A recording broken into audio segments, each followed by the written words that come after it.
What if World War III started tomorrow? Not in the future, not in theory, but right now. In the first few hours, confusion would spread across the world. News alerts would explode on every phone. Governments would go into emergency mode. Airspace would begin to close and military bases would be put on high alert. The first phase would not begin with soldiers on the ground. It would begin in the shadows. Cyber attacks. Power grids could fail, banking systems might freeze, communication networks could collapse, entire cities could lose electricity within minutes.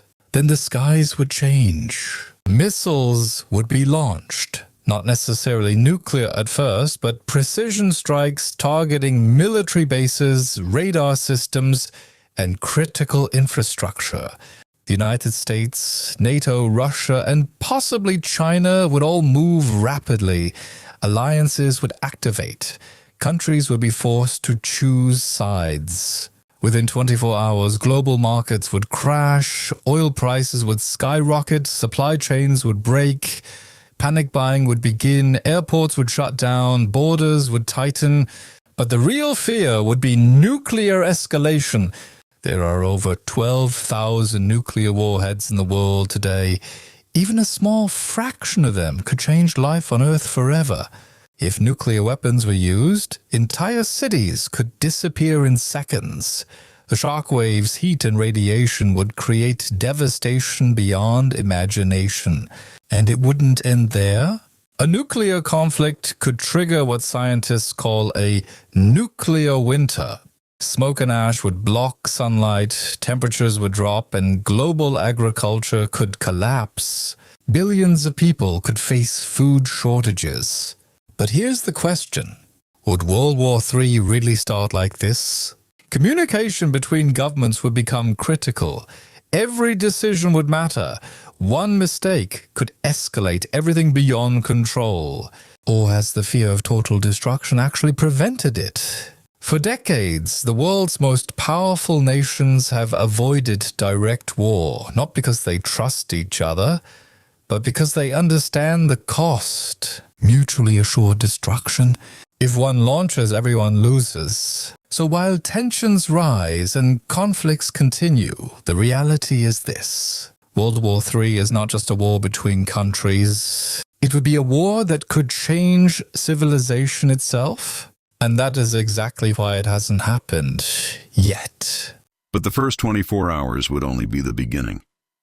In the following days, the conflict would expand far beyond the initial strikes. Naval battles could erupt in critical regions like the Pacific Ocean and the Persian Gulf.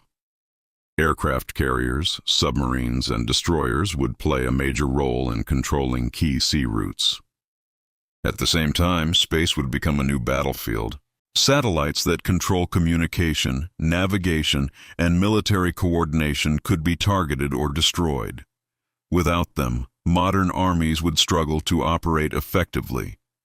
On land, tensions would rise across multiple regions. Eastern Europe, the Middle East, and parts of Asia could become active conflict zones. Smaller countries would be pulled into the war, either by alliances or by necessity. Within the first week, millions of people could be displaced. Refugee crises would grow rapidly, putting enormous pressure on neighboring countries. Meanwhile, the global economy would enter a deep crisis. Stock markets could collapse entirely. International trade would slow down or even stop. Essential goods like food, medicine, and fuel could become scarce in many parts of the world. Governments would likely impose strict controls. Curfews, travel restrictions, and emergency laws could become part of daily life. If one side begins to lose, the temptation to use more powerful weapons increases. Tactical nuclear weapons could be considered as a last resort. But beyond the physical destruction, there is a psychological impact. Fear, uncertainty, and panic would spread across the globe. Social order in some regions could begin to break down. So the real question is not just how World War III would start, but whether humanity could survive the consequences of such a conflict. Because in a war like this, there are no real winners, only survivors.